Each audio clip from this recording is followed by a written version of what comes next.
네, 여러분. 오늘은 주제가 심폐지구력이에요. 예. 이 심폐지구력이라는 건 우리 전공생들뿐만이 아니라 일반인들도 들으면 참 좋을 것 같아요. 그쵸? 이 심폐지구력이라는 건 다 아시겠지만 요거 심은 심장입니다. 심장. 예. 그 다음에 폐는 허파예요. 허파. 예, 폐. 심장은 하나고 허파는 두 개죠. 심장과 허파, 즉 폐의 지구력이에요. 지구력이라는 건 기능을 오래 효과적으로 수행할 수 있는 능력이다라는 뜻이에요. 그러니까 심장과 폐의 기능이 오랜 시간 동안 효과적으로 기능한다? 결국 어떻게 된다는 거예요? 건강하게 오래 산다는 뜻이에요. 네. 그래서 심폐지구력이 매우 중요하다라는 얘기예요. 건강하게 오래 산다? 결국엔 사망률이 감소한다는 뜻이네요. 그렇죠? 실제로 사망률이 감소합니다. 그러면 심폐만 건강하면 사망률이 감소하냐? 그건 아니죠. 왜냐하면 질환으로 인해서 사망할 수도 있잖아요. 대표적인 질환이 뭐냐면 암이에요. 암에는 또 여러 유형이 존재합니다. 아시겠지만 간암, 췌장암, 대장암, 위암, 폐암, 식도암 다양하죠. 그렇죠? 근데 심장과 폐의 지구력을 개선시키잖아요. 그러면 암 발병률도 감소하더라라는 얘기예요.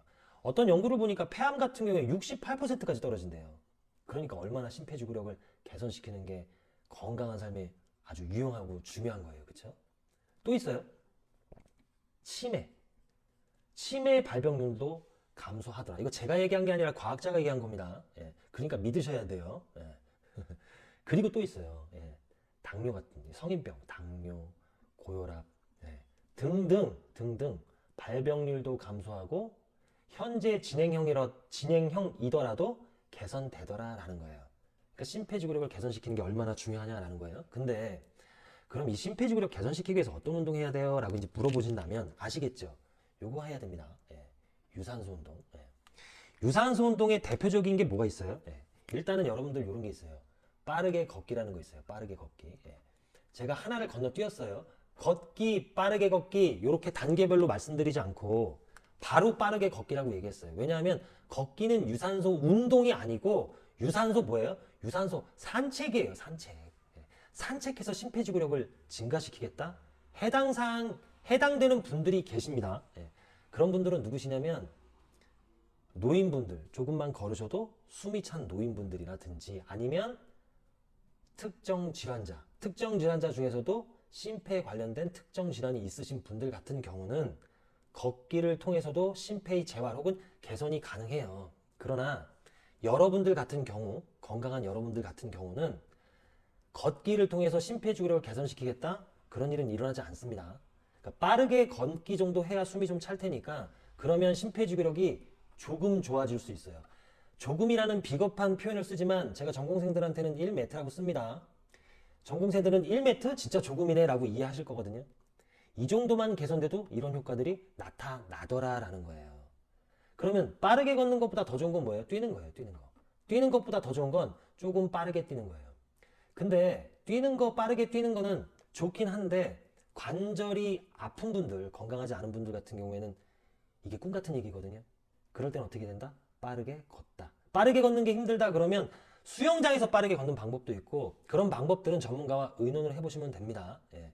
자, 그러면 심폐지구력이 어떻게 발달하는지 한번 그러니까 트렌드를 한번 볼 텐데 심폐지구력이 여기 있어요. 심폐지구력이 이렇게 있고 그 다음에 이게 이제 운동 기간이에요. 심폐지구력은 일주일 정도 운동해가지고 확 좋아지는 그런 경우는 없어요. 그래서 대략 한 5주 정도, 이렇게 5주라고 제가 쓸게요. 한 5주 정도, 그리고 10주가 있고 15주가 있고 여기 25주가 있다면 한 5주 정도 운동을 하면 꾸준히 하게 되면 심폐지구력이 이렇게 좋아집니다. 그러다가 한 10에서 15주 정도 되면 이렇게 좋아지는 폭이 조금 커져요. 이렇게 커지다가 점점 완만해지다가 나중에 25주 이상 꾸준히 하면 이제 완성이 되는 거예요. 심폐지구력이 끝없이 계속 좋아질 수는 없기 때문에 이렇게 완성 단계, 즉 25주 정도 이상 꾸준히 했다라고 하면 그걸 이제 유지하는 게 중요한 거예요. 자신의 최대의 심폐지구력 능력을 갖기 위해서는 이 단계를 거쳐야 되는데 그러기 위해서는 전략이 필요합니다.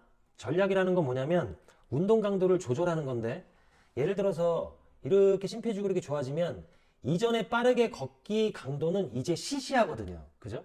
그럴 땐 어떻게 되냐면 강도를 높이는 게 아니에요. 빠르게 걷다가 나 이제 뛰어야지가 아니고 빠르게 걷는 시간을 늘려야지 이렇게 해야 돼요. 시간을 늘린 다음에 그 늘린 시간까지 빠르게 다 걸어도 시시해졌다라고 하면 시간을 다시 줄이고 어떻게 한다? 그때 뛰는 거예요. 즉 강도, 스피드를 높인다라는 거예요. 그러다가 또 적응이 되면 시간을 늘리고 그 늘린 시간까지도 계속 뛸 수 있다면 이제 시간을 다시 줄이고 그때 빠르게 뛴다. 이런 전략으로 심폐지구력을 개선시키는 게 맞다라는 것까지 제가 말씀을 드립니다.